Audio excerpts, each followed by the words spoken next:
मरकजी वजीर व तेलंगाना बीजेपी एमपी जी किशन रेड्डी ने एक प्रेस कॉन्फ्रेंस में हुकूमत तेलंगाना पर सख्त तनकीद करते हुए कहा कि मौजूदा रियासती हुकूमत ने भी साबिका बीआरएस हुकूमत की तरह हैदराबाद को तरक्याती मंसूबों में पूरी तरह नजरअंदाज कर दिया है।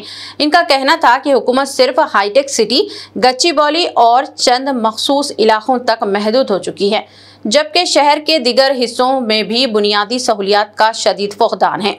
उन्होंने तंज कसते हुए कहा कि हैदराबाद की कई बड़ी सड़कों पर अब तक स्ट्रीट लाइट्स नस्ब नहीं की गई हैं और हुकूमत की माली हालात ऐसी हैं कि वो लाइट्स भी खरीदने की सकत नहीं रखते।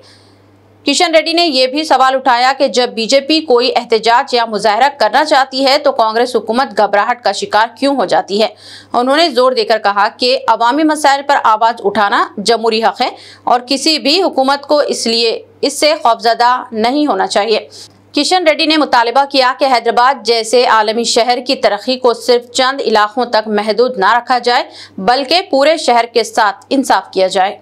గతంలో బీఆర్ఎస్ పార్టీ ఈరోజు కాంగ్రెస్ పార్టీ పుణ్యమాని హైదరాబాద్ నగరం ఈరోజు అనేక సమస్యలతో విలవిలలాడుతా ఉన్నది, అనాథగా మారిపోయింది। ఏదో హైదరాబాద్ అంటే హైటెక్ సిటీ కాదు, హైదరాబాద్ అంటే మాదాపూర్ కొండాపూర్ కాదు, ఒరిజినల్ హైదరాబాద్ మొదలు వదిలేశారు। ఎక్కడైతే రియల్ ఎస్టేట్ వ్యాపారం చేస్తున్నారో, ఎక్కడైతే పెద్ద పెద్ద కాంప్లెక్స్లు కడతా ఉన్నారో, ఎక్కడైతే మల్టీ స్టోరీ బిల్డింగ్లు కడతా ఉన్నారో, వచ్చినటువంటి ఆదాయం అంతా కూడా అక్కడే ఖర్చు పెడుతున్నారు తప్ప మధ్యతరగతి ప్రజలు, పేద ప్రజలు ఒరిజినల్ హైదరాబాద్ ను పూర్తిగా నిర్లక్ష్యం చేస్తున్నటువంటి పరిస్థితి। వీధి లైట్లు కూడా కొనలేనటువంటి దరిద్రమైనటువంటి పరిస్థితి ఈ రోజు హైదరాబాద్ లో ఉందంటే ఈ ప్రభుత్వ పనితీరు ఏ రకంగా ఉందో అర్థం చేసుకోండి। నేను గతంలో కూడా అనేక సార్లు చెప్పాను, హైదరాబాద్ లో తెలంగాణ రాష్ట్రానికి 70% ఆదాయం రెవెన్యూ ఇస్తుంది। తెలంగాణ రాష్ట్ర ఆదాయంలో 70% హైదరాబాద్ నుంచి వస్తుంది। కానీ హైదరాబాద్ కేటాయింపులు ఎంత అడుగుతాను, హైదరాబాద్ కేటాయింపులు అంటే ఫ్లైఓవర్ల కోసం కేటాయించిన డబ్బులు కాదు, హైటెక్ సిటీలో ఖర్చు పెడుతున్నటువంటి డబ్బు కాదు, కనీస రోడ్లు హైదరాబాద్ లో, డ్రైనేజ్ వ్యవస్థ, డ్రైనేజ్ కలవనటువంటి మంచినీటి సరఫరా,